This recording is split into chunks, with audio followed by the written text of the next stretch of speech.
சின்ன மருமகள் serial today episode என்ன மாதிரியான ட்விஸ்ட் எல்லாம் இருக்க போகுதுங்கிறத இந்த வீடியோவில் பார்க்கலாம். தமிழ்கிட்ட தமிழோட அம்மா சொல்லிட்டு இருக்காங்க, இங்க பாரு தமிழ், கனவு காண்றதெல்லாம் நடக்காது, நீ அதை நினைச்சு ஏன் புள்ள வருத்தப்பட்டுட்டு இருக்க, விடு, இந்த கனவெல்லாம் பழிக்காதுன்னு சொல்லிட்டு எல்லாம் அந்த கருப்பர் மேல பாரத்தை போட்டுட்டு விடுன்றாங்க. இல்லம்மா, என் மனசுக்குள்ள அப்படி தோணிக்கிட்டே இருக்கு. இப்போ என் புருஷன் என்கிட்ட அன்பா இருக்காரு, என்னுடைய மாமனார் வீட்டுல என்னை தலை மேல தூக்கி வச்சு கொண்டாடுறாங்கன்னு சொல்லிட்டு ஒரு பக்கம் சந்தோஷமா இருந்தாலும் இன்னொரு பக்கம் இந்த விஷயம் நடந்துருமோன்னு சொல்லிட்டு ஒரு பக்கம் வருத்தமாகவும் இருக்குன்றாங்க. அதெல்லாம் நடக்காது பிள்ளை, நீ யாருக்கு எந்த நம்பிக்கை துரோகமும் பண்ணல, உன்னுடைய மனசாட்சிக்கு ஏத்தபடி நல்லது ஏதோ அது பக்கம் மட்டும்தான் இப்ப வரைக்கும் நின்று இருக்க.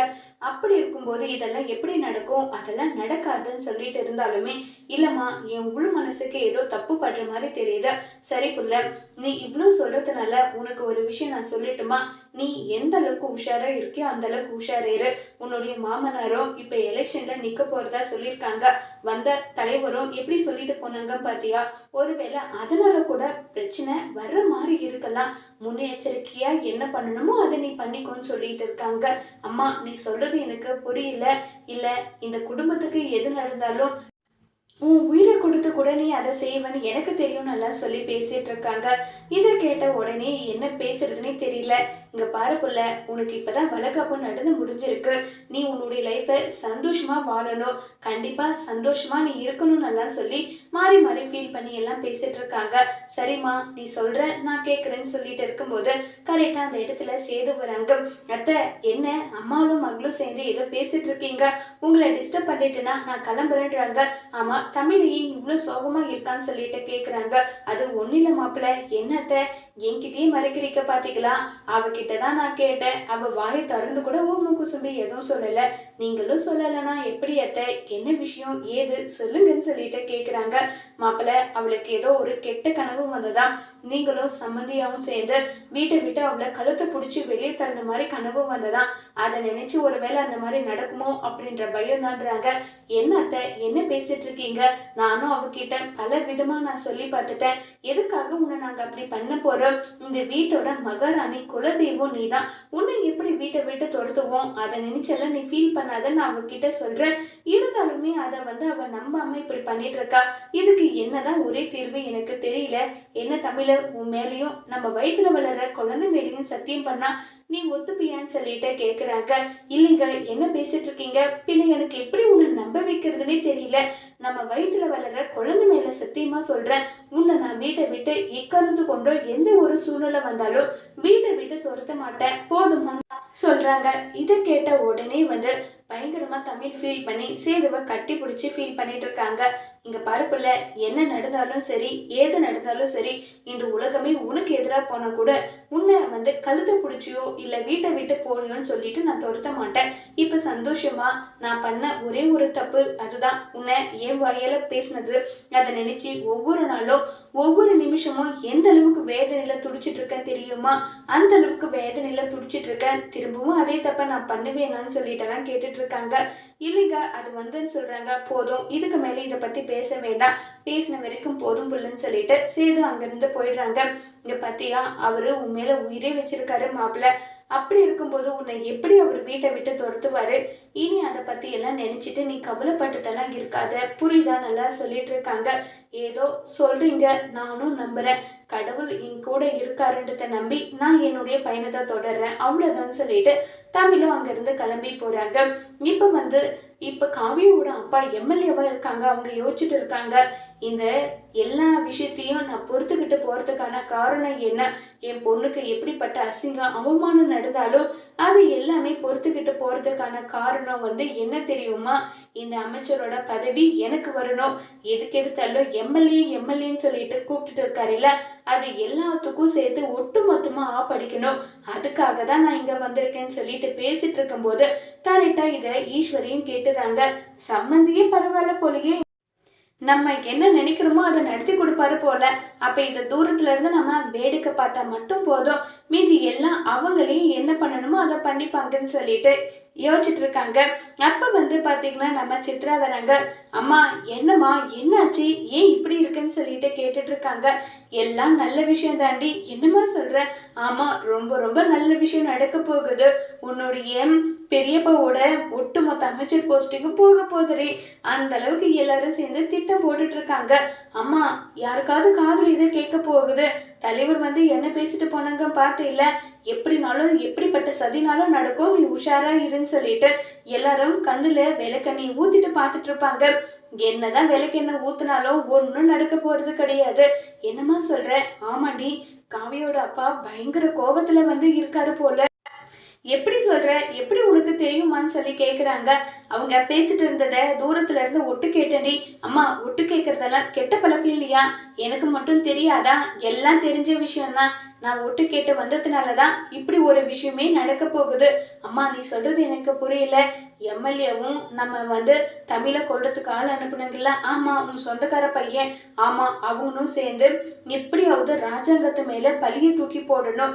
இந்த ஓட்டு வாங்குறதுக்கெல்லாம் பணம் கொடுக்குறாங்க. அந்த மாதிரி வந்து பழிய தூக்கி போட்டு ராஜாங்கத்தோட அமைச்சர் பதவியை ஒட்டு மொத்தமா காலி பண்ணணும், அவனை ஜெயிலுக்கு அனுப்பணும். இந்த மாதிரி தாண்டி எல்லாம் பிளான் போட்டு வச்சிருக்காங்க. நிஜமாவாமா? ஆமாண்டி, இந்த விஷயத்த அவங்க பிளான் போட்டுட்டு இருந்தாங்களா? அது தூரத்துல இருந்து நான் ஒட்டு கேட்டுட்டுன்றாங்க. அம்மா, சூப்பர்மா. அப்ப நம்ம எதுவுமே செய்ய வேண்டாம், வேடிக்கை மட்டும் பார்த்துருந்தா நடக்கிறது எல்லாம் தன்னால நடக்கும். ஆமாண்டி, அவ்வளவுதான்றாங்க. சரிம்மா சரின்னு சொல்லிட்டு ரொம்ப சந்தோஷத்துல இருக்காங்க. ஒருவேளை ராஜாங்கம் பெரியப்பா ஜெயிலுக்கு போயிட்டா அடுத்தது நம்ம அப்பாவுக்கு தானே அடுத்த பதவி வரும்ன்றாங்க. ஆமாம், பின்ன அதுக்கப்புறம் உன்னுடைய அப்பா மட்டும் அமைச்சர் ஆயிட்டா நான் அமைச்சரோட பொண்டாட்டின்னு சொல்லிட்டு கெத்தா சுத்தமா இல்லைன்னு சொல்லிட்டு இவங்க பேசிக்கிட்டு இருக்காங்க. இதை வந்து பாத்தீங்கன்னா சாவித்திரி கேட்டுட்டு, என்ன அத்தாச்சி, என்ன பேசிட்டு இருக்கீங்க நீங்க? என்ன எப்ப பாரு எங்களை வந்து மோப்பம் பிடிக்கிறது மட்டும்தான் உங்க வேலையான்னு சொல்லிட்டு கேக்குறாங்க. என்ன நீங்க இப்படி பேசுறீங்க? என்ன மதனி, இப்படி எல்லாம் கூடவா பேசுவீங்க? ஆமா, பேசுவோம். நாங்க ஏதோ பேசிட்டு இருக்கோம், என்னவோ பண்ணிட்டு இருக்கோம். உங்களுக்கு என்ன வந்தது? எதுக்கு சும்மா தேவையில்லாம எங்க பின்னாடி மோப்பம் பிடிச்சிட்டு திரியுறீங்க? உங்களுக்கு வேற வேலை வெட்டி ஏதாவது இருக்கா இல்லையா? என்ன வேலை வெட்டி இருக்க போகுது? உங்களை ஃபாலோ பண்றது தான் எங்களோட வேலைன்னு சொல்லிட்டு கிண்டல் பண்ணிட்டு இருக்காங்க. இதை பார்த்ததுமே வந்து ஈஸ்வரி, பண்ணா பண்ணட்டும், முதல்ல உன் அப்பா மட்டும் அமைச்சராகட்டும், அதுக்கப்புறம் இவங்க ஒருத்தரையும் இந்த வீட்லயே விட மாட்டேன், ஓட ஓட விரட்டல. என் பேரு ஈஸ்வரி கிடையாதுன்றாங்க. அம்மா, இப்பவே எனக்கு கண்ணு முன்னாடி எல்லாம் வந்து போகுதுமா. அப்பாவுக்கு பதவி கேட்கறது, நீ போயிட்டு பக்கத்துல நிக்கிறதுன்னு சொல்லிட்டு ஏகப்பட்ட விஷயம் நடக்க போகுதுமான்றாங்க. ஆமாண்டி, நடக்கும் நடக்கும். அதே மாதிரி இந்த தமிழையும் வீட்டை விட்டு துரத்திட்டா நம்மளை பிடிச்சிருக்க பீட ஒட்டு மொத்தமா விலகி போயிடும். கண்டிப்பாமா, இதுலயே எதுலயாவது அவளை சிக்க வச்சு வீட்டை விட்டு துரத்திட்டா. ஆமாண்டி, எனக்கு இப்பதாண்டி இந்த யோசனையே வருது. சித்ரா, என்னுடைய பொண்ணுன்றத நீ நிரூபிச்சுட்ட. இதுவும் நல்ல ஐடியாவே இருக்கே. ஆனா இந்த விஷயத்த நம்ம தான் மும்மரமா பார்த்து அவங்க என்ன பிளான் போடுறாங்கன்னு தெரிஞ்சு அதுக்கேற்ற மாதிரி நம்ம பிளான் பண்ணணும். சரியான்னு சொல்றாங்க. அதுக்கு என்னமா, பண்ணிட்டா போச்சுன்னு சொல்லிட்டு இவங்க எல்லாருமே மாறி மாறி வந்து பயங்கரமா வந்து திங்க் பண்ணிக்கிட்டு இருக்காங்க. இன்னொரு பக்கம் நம்ம தமிழுக்கு ரொம்பவே ஃபீலிங்கா, ஒரு பக்கம் வருத்தமாவே இருக்காங்க தமிழ் வந்து. அப்ப சேது வந்து, என்னாச்சு தமிழ்? இல்லைங்க, ஏதோ எனக்கு மனசுக்குள்ள தோணுது, ஏதோ மாமாவுக்கு தப்பா நடக்க போகுதுன்னு சொல்லிட்டு தோணுது. அதுதான் நம்ம எல்லாரும் இருக்கும்ல, தலைவர் வந்து சொல்லிட்டு போனாரே, அதை நினைச்சு நீ ஃபீல் பண்ணிட்டு இருக்கியா? அதுக்கெல்லாம் ஃபீல் பண்ணாத, எல்லாம் நல்லதாவே நடக்கும். அப்பாவை நம்ம இருக்கும்போது எந்த கெட்ட சக்தியும் இருக்காது, நீ கவலைப்படாம இரு நல்லா சொல்லிட்டு பேசிட்டு இருக்காங்க. அப்ப வந்து பாத்தீங்கன்னா இதை ஈஸ்வரியும் கேட்டுறாங்க. ஓ, நாங்கெல்லாம் கெட்ட சக்தி, நீ வந்து நெருங்க மாட்டியா? பார்க்கலாம் அதையும் சொல்லிட்டு ஈஸ்வரி அங்க இருந்து போயிடுறாங்க. இப்ப வந்து தமிழை வந்து கொலை பண்றவங்க வந்து போன் பண்றான் ஈஸ்வரிக்கு. அக்கா, நாங்க ஒரு விஷயம் செய்ய போறோம், அதுக்கு உன்னுடைய உதவி எனக்கு தேவை. என்னப்பா இப்படி கேட்டுட்டேன்? இந்த அக்கா உனக்காக உதவி செய்ய காத்துட்டு இருக்கேன். உனக்கு ஏதாவது ஒண்ணு பண்ணணும்னு சொல்லிட்டு நான் ஏங்கி போய் இருக்கேன். என்ன விஷயம்? எதுவா இருந்தாலும் சொல்லுன்னு சொல்லிட்டு கேட்டுட்டு இருக்காங்க. அது ஒண்ணு இல்லக்கா, அது வந்துன்னு சொல்லிட்டு யோசிக்கிறாங்க. என்ன, எங்க வீட்டுல பணத்தை பதுக்கி வைக்க போறீங்களான்னு சொல்றாங்க. அக்கா, எப்படிக்கா தெரியும்? இதெல்லாம் பழைய ஐடியாடா. இது மூலியமா அவருக்கு பதவி எல்லாம் போகாது, பெருசா செய்யணும், அவரே உயிரே போகிற அளவுக்கு செய்யணும், புரியுதான்றாங்க. இங்க பாருக்கா, மருமகளை தோட்டத்துக்கே ஐயோ அப்படின்னு பயந்தீங்க, இப்ப என்ன ஒட்டுமொத்தமா அவர் கதையை முடிக்க சொல்றீங்கன்னு சொல்லிட்டு கேக்குறாங்க. இல்லடா அது வந்துன்றாங்க. புரியுதுக்கா புரியுது. உங்க புருஷனை அமைச்சராக்கி பார்க்கணுன்றது உங்களுடைய எண்ணம் அப்படிதானேன்றாங்க. எத்தனை நாளைக்கு இவங்க கீழே அடிமையாவே வேலை பார்க்கறது? 1க்கும் 10க்கும் இவங்க கையை உட்காந்து எதிர்பார்த்து எதிர்பார்த்து எனக்கு போர் அடிச்சிருச்சு. அதனாலன்னு சொல்லிட்டு இருக்காங்க. அதுக்கு என்ன, தாராளமா பண்ணிடலாம். ஐடியாவை போடுறதுக்கு ஒருத்தர் இருக்காரு. அவரு மூலியமா ஐடியா போட்டுட்டு என்ன பண்ணணும், உங்க உதவி தேவைப்பட்டா கண்டிப்பா நீங்க ஹெல்ப் பண்ணணும். தாராளமா நான் ஹெல்ப் பண்றேன். ஹெல்ப் பண்ணாம எங்கப்பா போயிட போறேன்? கண்டிப்பா நான் ஹெல்ப் பண்ணுவேன்னு சொல்றாங்க. இதை கேட்டதும் சரின்னு சொல்லிட்டு அங்கிருந்து கிளம்பி போயிடுறாங்க. இப்ப நேரா காவியாவோட அப்பா கிட்ட போயிட்டு, இங்க பாருங்க சார், உங்களுடைய சம்மந்தி நீங்க தான் அதுல இன்வால்வ் ஆயிருக்கீங்கன்றது தெரியாமையே உங்களுக்கு உதவி பண்றதா அவங்க சொல்லியிருக்காங்கன்னு சொல்றாங்க. அப்படியா? அப்படி இருந்தா அதை விட எனக்கு சந்தோஷம் வேற எதுவுமே கிடையாது. எனக்கு தேவை அந்த ராஜாங்கம் மண்ணை கவனும், நான் அமைச்சராகணும். இது மட்டும்தான் என்னுடைய எண்ணம். அது நடந்தாவே போதும், நான் அவ்வளவு சந்தோஷமா இருக்கேன்னு சொல்லிட்டெல்லாம் மாறி மாறி பேசிக்கிட்டு இருக்காங்க. இதை கேட்டதும் பயங்கரமா சந்தோஷத்துல இருக்காங்க. இன்னொரு பக்கம் பாத்தீங்கன்னா ரொம்பவே வருத்தப்பட்டுட்டே இருக்காங்க தமிழோட மூட சரி பண்ணணும்னா அவளை வெளியே எங்கேயாவது கூட்டிட்டு போக்கலான்னு சொல்லிட்டு, வா தமிழ் என் கூட நீ வான்னு சொல்லிட்டு சேது கூப்பிடுறாங்க. இல்லைங்க, எங்க கூப்பிடுறீங்க எங்க கூப்பிடுறீங்கன்னு சொல்லிட்டு கேக்குறாங்க. அதெல்லாம் சொல்ல முடியாது, நீ வா வான்னு சொல்ற இல்லைன்னு சொல்லிட்டு சேது தமிழை கூட்டிட்டு வெளியே போலான்னு சொல்லிட்டு போறாங்க. உடனே அங்க அப்பதான் டே நேர மாச புள்ளியா இருக்கா, இவளை கூட்டிட்டு எங்கடா போற, எதுக்காக போற? அப்பதான் குழந்தை பிறந்துட்டா எங்கேயும் வெளியே போக முடியாது, புருஷன் பொண்டாட்டி ஜாலியா சுத்தி பார்த்துட்டு வரணும் விட்டா என்ன அப்பதான்றாங்க. அதெல்லாம் முடியாதுடா முரட்டு பையிலே, தமிழ இப்படிப்பட்ட நேரத்துல எல்லாம் வெளியே கூட்டிட்டு போக கூடாது. மணி என்னாச்சு, என்ன பண்ணிட்டு இருக்கேன்னு சொல்லி பேசிட்டு இருக்கும்போது ராஜாங்கம் ஆத்தா என்ன ஆத்தான்றாங்க. இல்ல இவனை என்னதான் பண்றதோ தெரியல, நேர மாச பொண்ணா இருக்கான், இவளை கூட்டிட்டு போறேன்னு சொல்லிட்டு ஆட்டம் போட்டுட்டு இருக்கான்றாங்க. அப்பா சும்மா சும்மா அப்பத்தான் பாருப்பா, ஏதாவது ஒரு கண்டிஷன் போட்டுட்டே இருக்க, என் பொண்டாட்டி பார்த்துக்க எனக்கு தெரியாதான்றாங்க. ஏண்டா கோவிலுக்கு போற இடத்துல என்ன நடந்துச்சுன்றது உனக்கு என்ன தெரியலையா சொல்லு, தெரியாமைய பேசிட்டு இருக்க, உயிர் பொழைச்சு உயிர் வந்தா தமிழ், அதையெல்லாம் மறந்துட்டியாடான்னு சொல்லி கேட்குறாங்க. எதையும் நான் மறக்கல, என் தலையில் அடிச்சிட்டாங்க, அதுக்கப்புறம் நான் தானே என் உயிரை கொடுத்தனா கூட என் பொண்டாட்டி உசுரை நான் காப்பாத்தினேன், அந்த மாதிரி என் பொண்டாட்டி உசுரை காப்பாற்ற எனக்கு தெரியாதா? கண்டிப்பா அவ உசுரை நான் காப்பாத்துவேன்னு சொல்லிட்டு சேது சொல்றாங்க. அம்மா அவன் தான் ஆசைப்படுறான்ல, கண்டிப்பா தமிழ பத்திரமா பார்த்துப்பான், நீ எதை பத்தியும் கவலைப்படாத, போயிட்டு வரட்டும் விடுன்னு சொல்றாங்க.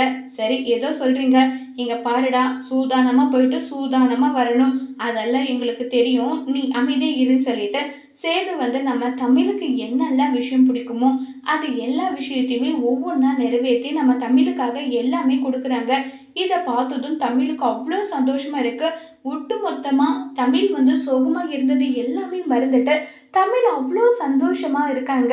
என்னங்க ரொம்ப நன்றிங்க, மனசுக்குள்ள அவ்வளோ குழப்பம் அவ்வளோ போராட்டம் இருந்தது, இப்போ என் மனசுக்குள்ள எந்த ஒரு குழப்பமும் இல்லாம நான் நிம்மதியாகவும் சந்தோஷமாகவும் இருக்கேன், அதுக்கு காரணம் நீங்க தான், ரொம்ப நன்றிங்கன்னு சொல்லிட்டு தமிழ் சொல்றாங்க.